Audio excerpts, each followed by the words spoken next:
Okay, I just want to start the session by asking Bilal a very interesting question. How many of you have seen Bard of Blood?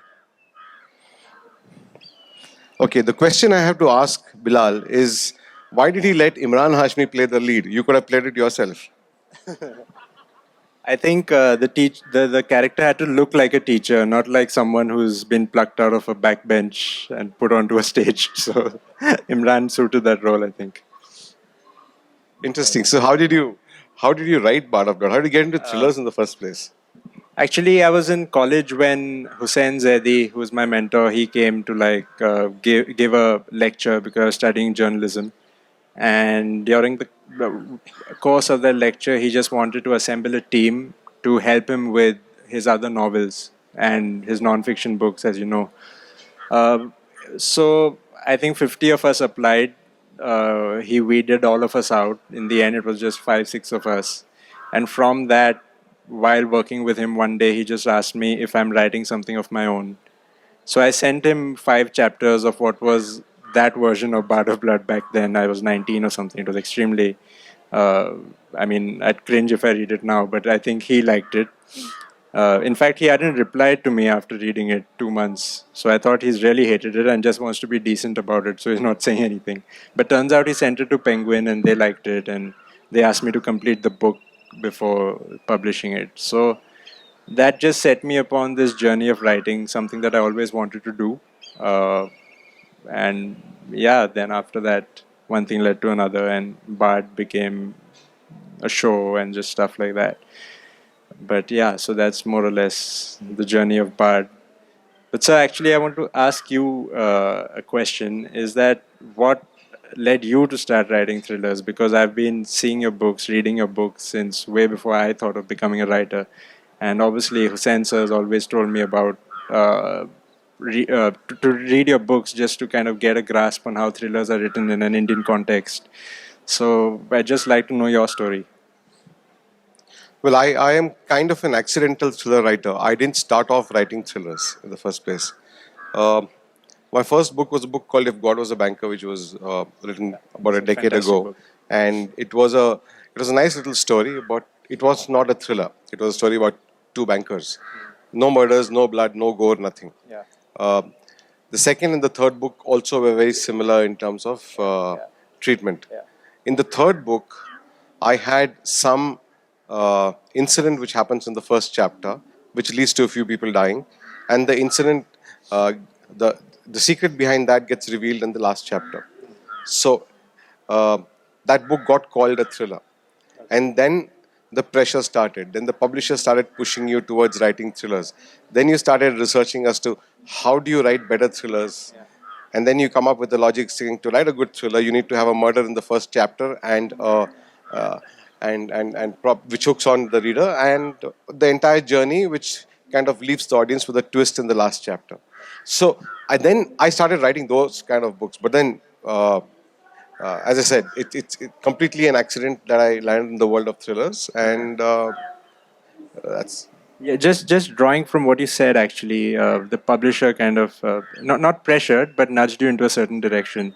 But and that's happened with me too. So, where do you feel? Do you need to draw the line with what a publisher wants and what you want, or what is that middle ground? Is there always a middle ground that we should meet, or should we, as writers, write what we want and then find a publisher? Because it's something that I've always, try to speak about. So far, there's no unhappiness if there's any penguin person here, but uh, I think a writer should just write what he or she wants to write. A publisher should not push you into any particular genre. Now it's easier to say this after having written 10 books, but when you've written one or two books and you don't have a standing in the market, when publishers don't recognize you, and you have to fight for getting published, I think you tend to get taken in by what the publisher tells you to do, and it's the same like an Imran Hashmi can call his shots, but a newbie can't, right? It's the same way in the world of publishing as well. Now, I'm also glad my publishers are not here. If there are any publishers here, please raise your hands. or close your ears. Okay. Uh, there was a time when I wanted to move to romance from thrillers.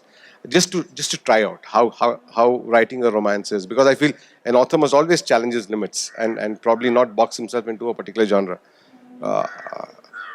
I met with fair bit of resistance from all the publishers that I have worked with so far. I wanted to write children's books, and I met with fair bit of resistance. And this was after you were 7 books in, Yes, somebody turned perhaps. around and said, "Why didn't you write the children's book under some other name and not Ravi Subramanian?" Okay, because a children's book may then impact your regular thrillers, and then finally, you have to put your foot down. But it kind of, yeah, it does impact. But you have actually experimented multiple genres, right? Yourself? I have actually. I've just kind of gone with the flow. The first book was something I always wanted to write. The second book I wrote because I connected with it in another way, in terms of, so Imran's son battled cancer, and we had written a small book on that. And the only reason I kind of did that at that point was I had someone in the family very close to, I mean, my dad actually, who had a short brush with cancer, and I was fresh off that. So it just felt like something I wanted to inherently do. And it wasn't a book that was about Bollywood or his journey. So that was extremely exciting to do at that point. Exciting in the sense that it was cathartic in certain ways, even though I was telling his story about his son. Uh, After that, I wrote another thriller novel, but not a spy thriller like Bard, uh, which again was a good learning experience. It was something Penguin nudged me towards. So yeah, I think 3 books so far. The fourth one I've just completed. So I'm trying to experiment. Now I'm just going to take a bit of a break and try to figure out what story excites me next. It need not be a thriller, like you said. Sometimes you tend to get boxed into a certain category, and that might happen with me, especially since the show has come out now, because that's also a spy thriller. I mean, it's based on my first book. So so yeah, that's one thing. But I wanted to actually ask you a question that was specific to writing per se, which is that when you're penning down your books, thriller or not, what comes to you first? Is it the plot or is it the character? I think in our world that's akin to the chicken and egg question. So It's neither the plot nor the character for me. It's the subject. It's the canvas that I need to paint on.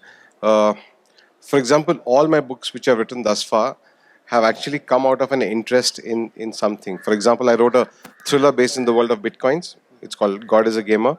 That was because I was interested in bitcoins and I was reading up a lot about bitcoins. Then came this entire story of the Padmanabha Swami temple and the wealth in the vaults of Padmanabha Swami temple. So that quite intrigued me. So I kind of started reading up a lot about Padmanabha Swami temple and the wealth and the people involved and the story behind that temple, because those are massive legends. Okay, they are. Uh, as the story goes, if you go against that temple, something ill will befall you. So while writing that story, whenever I would have a pain on my shoulder on the left, I would suddenly wonder if it's a cardiac arrest. It sometimes gets to you to that extent. So I was so deeply interested in that story that I actually wrote about that temple. I was so intrigued by demonetization and why it happened 3 years back to the day yesterday, that I wrote a book called Don't Tell the Governor, which actually is based in the world of demonetization. So for me, it's neither the character nor the plot, it's the premise. But after I kind of form up the premise, it's the plot, it's not the characters. Thrillers, as far as I'm concerned, solely rely on the plot, especially the kind of thrillers that I write, which are not a series but individual stories. It's the plot. so do you like outline what the chapters will be like? Because that's sort of my process, that I just try to put down a one line of what this chapter should be about. But I'd like to know what your process is, because you've So do been you draw up an Excel worksheet with what not happens Excel when? actually. I mean, I've been trying to escape Excel since school, so that's why I've become a writer. So I just do it on my notebook. So, but yeah, I just try to do a rough chapter breakdown. I have a rough idea of where I want to get to in the larger scheme of things with the book, and then try to just do mini versions of that with each chapter. Sometimes I stick to the plan, sometimes it just goes haywire, but I think it just helps you, it's just a map in a way for me. But with you, So do you, which essentially means that when you start writing your book, Yeah. you actually know what's going to happen, Uh, I by and think with a large. thriller, it's important to know the end because that allows you to.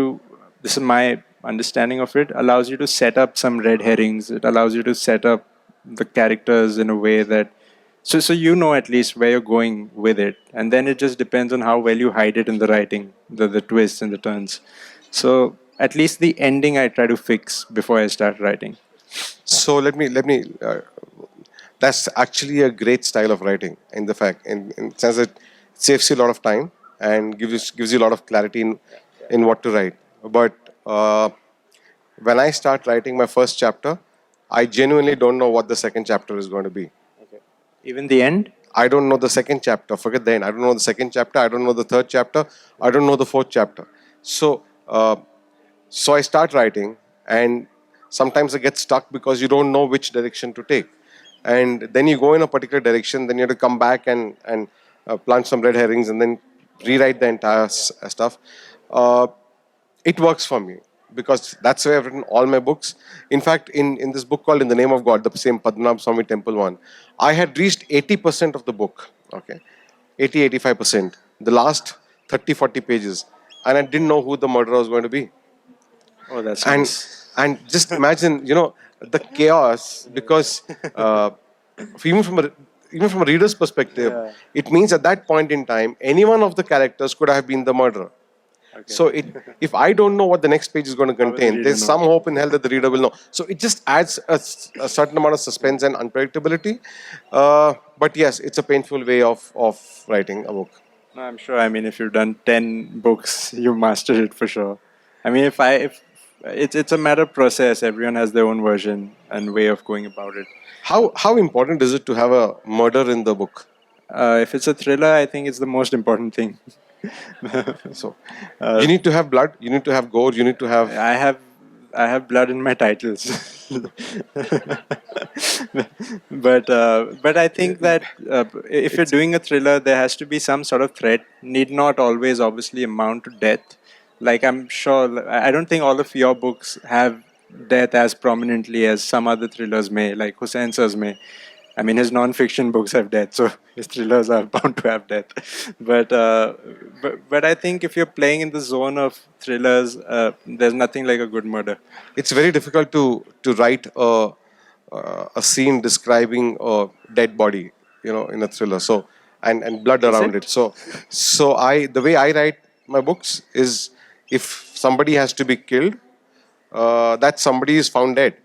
That's it. The murder is over in two paragraphs. And Okay, and that's uh, that. Just I mean, I enjoy writing it's killing like killing people. Yeah, somebody on the yeah. spot, right? It just shows how.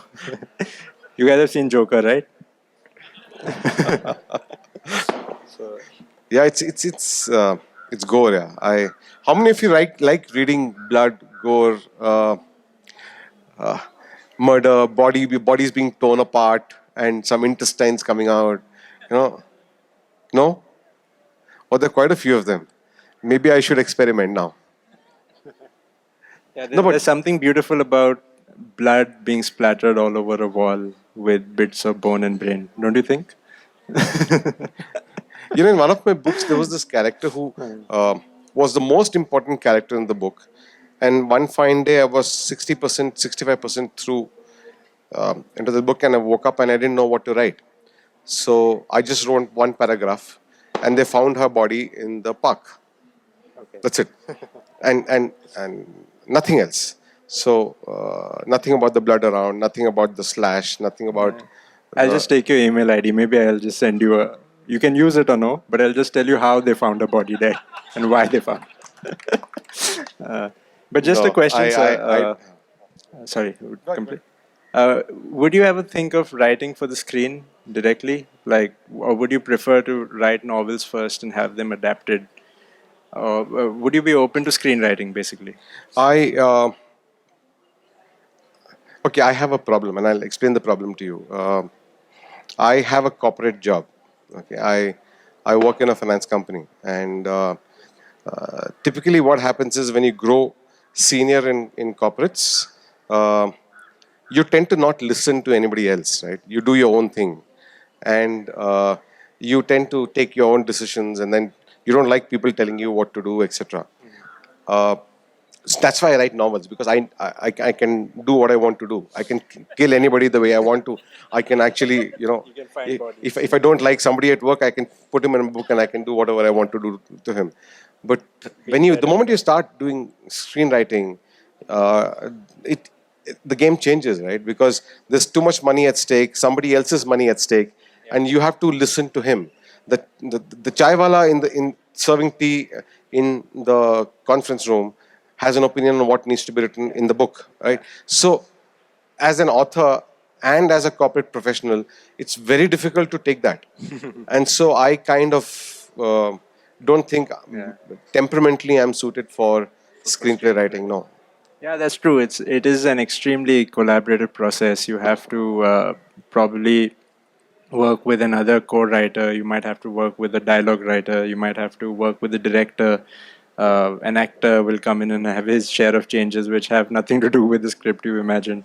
The producer, who's basically putting the money, so you have to listen to them. So it's pretty crazy, but there's a thrill in that for sure. Also, it's a different form of writing. You're actually writing a manual for a director to shoot, so it need not always be a great read as long as it does its job for the person who's going to be shooting it. So How long did it take you to?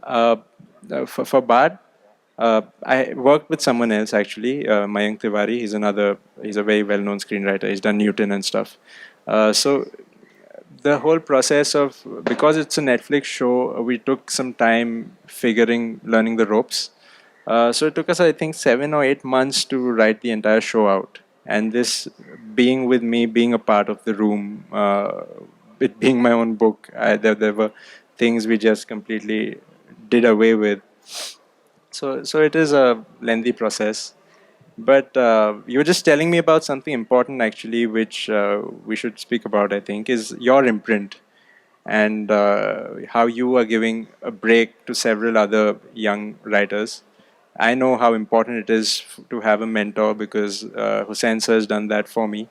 And it's very encouraging to know that you are doing that for others. So, would you like to speak about that imprint? Before that, you did Bard of Blood under Hussein's imprint. So, Yes. how was it sharing the credit of your work with somebody else? Didn't you hesitate? No, not at all. He's the reason it happened. So you can't hesitate if you're sharing credit. And it's not even like he shared a writer credit. It was him being the publisher along with Penguin. So it's a different space. And of course, it's Hussain sir, and he's like my dad now. So there's no other way to do it. Even if I felt otherwise, I can't say it right now. Do you also feel? I'll come to the imprint in a bit, but do you also feel that uh, India really lacks good quality thriller writing? Um there are very few names in the sense that who write thrillers and are known, but by and large, it's very it's a space where not many venture into. I don't know why.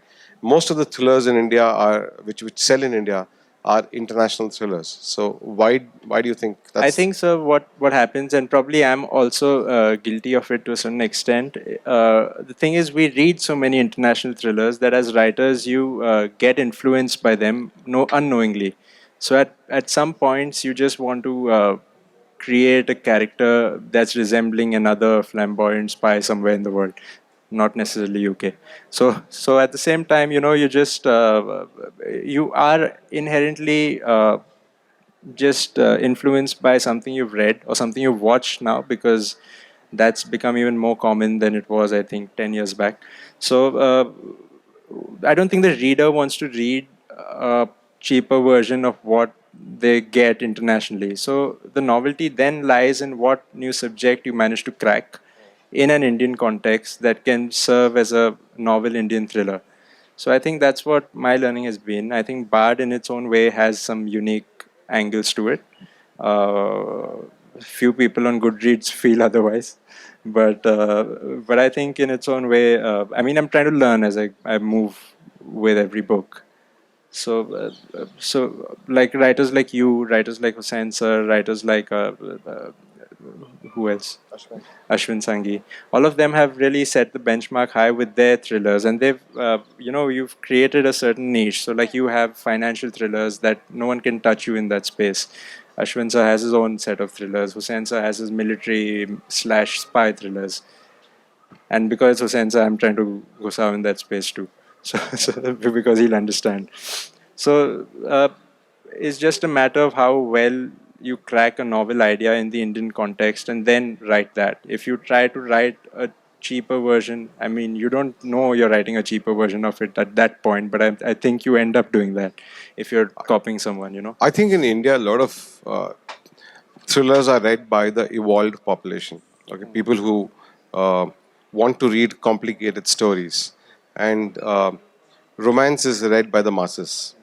And when you go down to tier two, tier three cities, people starting off on the journey of reading, they tend to pick up a lot of romance novels and not particularly thrillers, because romance you can just read, and Or ज़्यादा the दिमाग very नहीं लगाना पड़ता. base But yeah, romantic thrillers in a way. There are some which just involve like an affair gone wrong. yeah. I mean, I can ask Imran about that, and he can continue for 4 hours on this topic. But a thriller, typically you need to stay involved and make sure that you are connected to the book rather than just mull over it. I think that's why probably in the entry segment it's the romance which sells a lot more than thrillers, and that's something which I would like to contribute to changing by bringing out simplistic thrillers. Most of us writers who write thrillers tend to pack too much of stuff into the thriller, make the story more complex, so that a guy who's just starting off reading, he will probably give it up pretty quickly. So I want to partner with 10, 15 writers, and who have not written before and have interest in writing, and bring out their stories in association with Amazon. So that's something which a series called Shorts, which will actually come out with Amazon starting May next year, where these are all very, very simple 100-page thrillers, which you can just read in a night, and just, or a train journey, and hopefully this will get translated in multiple languages so that people can actually read them across the spectrum. Very Indian stories, very simple stories, no complexity, Curated by you. So curated by me. Yeah, that's very so interesting. that's something which hopefully should see the light of day coming May. Very interesting. And how much do you feel that right now? I mean, this is something I personally face. Is that with the advent of all these digital platforms, reading has probably taken a backseat with just the public that usually would be an audience to books like ours, or at least mine, perhaps. So, for example, what I mean to essentially say is that someone would prefer spending that 1 hour watching something on Netflix versus reading, because I don't know, a lot of my friends feel that reading is an effort, and I'm just like fighting a losing cause in a way. Bilal, it takes more time to watch all the episodes of Bard of Blood than it would take to read your book. Okay. Yet more people would have watched Bard of Blood than the number of people who have read the book. Right. I think that's the fact we have to make peace with.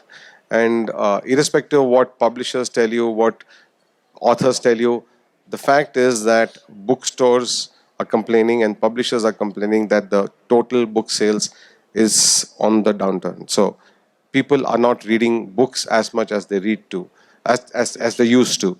And we can turn around and say it's fine, let them read whatever they want to read. If they are reading journals, if they're reading on WhatsApp, if they're reading on the mobile phone, if they're reading articles, it's fine. But end of the day, a book is a book. So I would prefer people reading books more than. But do you feel that you, in your writing, inherently know that you are sort of competing with not just other books, not competing for the reader's attention, not with other books, but with also shows and films and stuff like that, because they're so easily available now with digital platforms. Yeah, we are competing for time. We are competing for attention, and Does that influence the way you write? it does influence the way I write, because it makes your story, it makes your chapters shorter, it makes your language simpler. You try to put in hooks at the end of each chapter so that the reader does not put your book down and moves to the next chapter, etc. So you do all those, tricks And of the is that a trade to good make thing or a sure that bad thing? you I stay mean, relevant and in the game. But yeah, it's a challenge. yeah, I think we have. we just have We don't have two, much three time. We have time minutes. for about 2 or 3 questions. So, any questions from the audience? We're happy to address.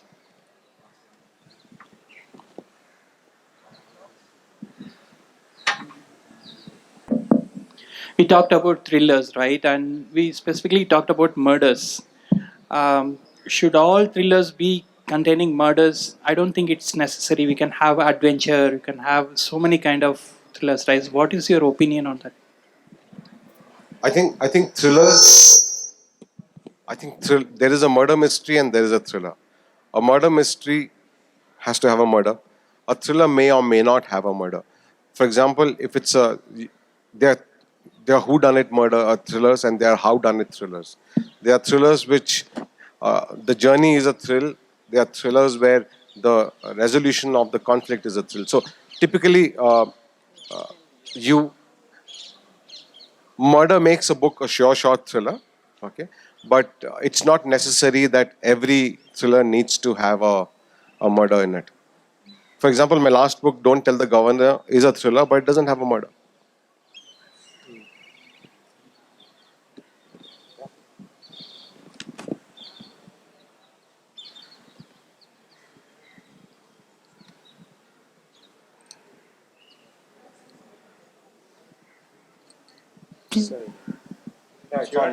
Take one of Okay. ours. Sorry. So you were talking about descriptions, like a murder, how it looks or how it is going. So how do you think descriptive features help a thriller? Like, how does it set the tone? Like, how it goes?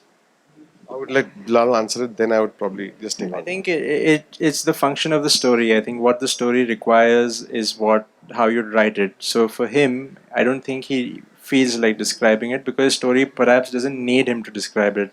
With me, sometimes I just see it happening a certain way, and I decide to write it. It may or may not make the final manuscript, but I think the books give you because of the word count that you're allowed. It gives you the space to kind of describe as much as you want or skim over things that you don't. So it's subjective. You don't. There's no hard and fast rule on how to do it. I think. I think a description or a detailed narrative only kills the pace of the book. So for me, as long as you've communicated what you wanted to, just move on and then quickly move on to the next element. Description just cuts the pace of the story. One last question. One Maybe one last. last question. Yeah. So hi, I have a question. And right now, anti-hero is so much of a craze. So do you think we can look at a Dostoevsky, like the the Russian writer Fyodor? He had this way of looking at anti-hero and going inside the psyche of the character, the main character. So do you think that is important, or the sub-characters are more important? Actually, again, it's the function of the story. If you want to tell the story where your protagonist is an anti-hero, then sure, why not? But if because it's a craze and because certain films and books are working with an anti-hero, you don't have to join that bandwagon if your story doesn't need it. So it's just a matter of what you feel like writing. My view may not be entirely right, but it is that anti-hero works in films. But when you're writing a book where the good wins over the evil, I think there's always a feel good, and those books remain with you for longer. So even if it's a thriller, it's always good to write a thriller where the good wins over the evil. Yeah, there's a flip side to that. I'll just quickly wrap that up. Is that there are books also that have great anti-heroes. Very recently, there's this Netflix show called You, which is a very young adult show, but it's an anti-hero and people like that guy, and it's based on a book. So there's no hard and fast rule. Anything that's well written, I think, eventually finds an audience.